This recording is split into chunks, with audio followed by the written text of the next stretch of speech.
Assalamualaikum warahmatullahi wabarakatuh. Halo semuanya, perkenalkan aku Hanadia Salihah dengan NIM C24012211072. Di sini aku akan mempresentasikan micro teaching praktikum fisiologi hewan air tentang pengukuran laju pengosongan isi lambung dan pengukuran kecernaan pakan secara in vitro. Lambung mempunyai fungsi sebagai tempat menampung dan mencerna makanan. Berdasarkan bentuk anatominya, terdapat beberapa tipe lambung pada ikan, yaitu lambung berbentuk pemanjang yang biasa dimiliki oleh ikan karnivora sejati, lambung berbentuk kantung yang dimiliki oleh ikan omnivora, dan lambung kaeka yang dimiliki ikan dengan jenis Polypterus, Amia, dan Anguilla. Pada ikan herbivora tidak memiliki lambung. Terus pakainya apa? Sebagai gantinya, ikan herbivora memiliki usus pada bagian depan yang membesar, membentuk lambung palsu yang berfungsi menampung makanan yang dimakan. Tingkat kepenuhan lambung diekspresikan dalam nilai indeks kepenuhan lambung atau Index of Stomach Content (ISC). Nilai ISC ini pada tiap jenis ikan dapat berbeda-beda. Laju pengosongan lambung dipengaruhi oleh beberapa faktor, yaitu adalah suhu, salinitas, serta jumlah dan kandungan nutrien makanan yang diberikan. Beberapa faktor seperti suhu dapat mempengaruhi laju pengosongan lambung melalui perubahan aktivitas enzim, nafsu makan, konsumsi oksigen, dan juga metabolisme. Dengan mengetahui laju pengosongan lambung, maka dapat ditentukan frekuensi pemberian pakan yang tepat dalam upaya untuk memaksimalkan pertumbuhan pada organisme. Pencernaan adalah suatu proses penyederhanaan makanan melalui mekanisme fisik dan kimiawi, sehingga makanan tersebut diubah dari senyawa kompleks menjadi senyawa sederhana. Makanan selanjutnya diserap dan diedarkan ke seluruh tubuh untuk dimetabolisir dalam sel.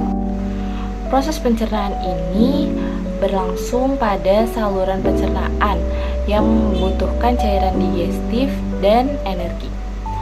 Adapun cairan digestif tersebut antara lain adalah enzim, HCl, air, bikarbonat, dan lain-lain.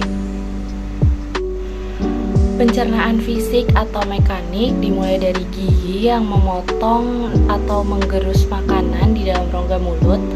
Pencernaan mekanik ini dilanjutkan di segmen lambung dan usus dengan adanya gerakan-gerakan kontraksi otot pada segmen tersebut yang dapat terjadi lebih efektif apabila adanya cairan digestif.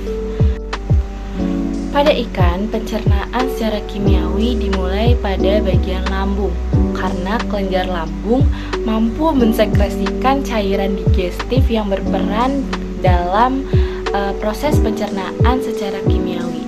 Proses pencernaan ini dilanjutkan dengan menyempurnakan di segmen usus. Proses pencernaan pakan dimungkinkan karena adanya enzim seperti enzim protease, amilase, dan karbohidrase. Aktivitas enzim selama proses pencernaan dipengaruhi oleh beberapa faktor, antara lain adalah faktor lingkungan yaitu suhu dan pH. Yang kedua ada jumlah dan konsentrasi enzim. Yang ketiga adalah jumlah pakan, dan yang keempat adalah aktivator. Berikutnya adalah penjelasan tentang infografis yang ditugaskan pada praktikum kali ini. Yang pertama ada bahasan tentang pengertian laju pengosongan lambung serta faktor yang mempengaruhinya. Laju pengosongan lambung diamati untuk mengevaluasi kapasitas volume lambung pada ikan sehingga dapat menjadi acuan untuk menentukan jumlah pakan yang seharusnya diberikan, serta menjadi dasar untuk menentukan frekuensi pemberian pakan yang mesti diterapkan. Ada beberapa faktor yang dapat mempengaruhi laju pengosongan lambung, seperti pada di awal diantaranya adalah suhu, salinitas, dan kandungan pakan makan yang diberikan. Bahasan yang kedua adalah faktor yang menyebabkan terjadinya penurunan atau bobot isi material lambung serta nilai ISC, di mana pakan yang dikonsumsi juga berpengaruh terhadap cepat lambatnya laju pengosongan lambung. Sebab dalam pakan yang akan dikonsumsi banyak terdapat kandungan-kandungan mineral yang akan diserap oleh usus ikan melalui proses pencernaan yang berlangsung selama mengonsumsi pakan tersebut. Nah, pakan yang bervariasi juga dapat mempengaruhi laju pengosongan isi lambung. Bahasan yang ketiga adalah membandingkan kecepatan pengosongan isi lambung pada ukuran ikan yang berbeda dan suhu yang berbeda. Kondisi temperatur yang optimal bagi ikan juga akan menyebabkan laju metabolisme meningkat yang berkorelasi dengan laju pengosongan isi lambung. Sehingga semakin tinggi suhu laju metabolisme dan laju pengosongan lambung akan semakin cepat berlangsung. Bahasan yang keempat adalah membandingkan antara perlakuan ukuran ikan yang berbeda dan suhu yang berbeda. Variasi kecepatan laju pengosongan lambung pada ikan tergantung pada spesies, tipe, dan banyaknya makanan serta suhu. Beberapa kasus ditemukan bahwa ikan yang lebih kecil dapat mencerna makanan pada waktu yang lebih cepat daripada ikan yang lebih besar. Bahasan yang kelima adalah hubungan antara bobot material isi lambung, bobot lambung, dan nilai ISC, di mana nilai ISC ini bertujuan untuk mengetahui persentase konsumsi pakan ikan yang didapatkan dengan nilai bobot isi lambung.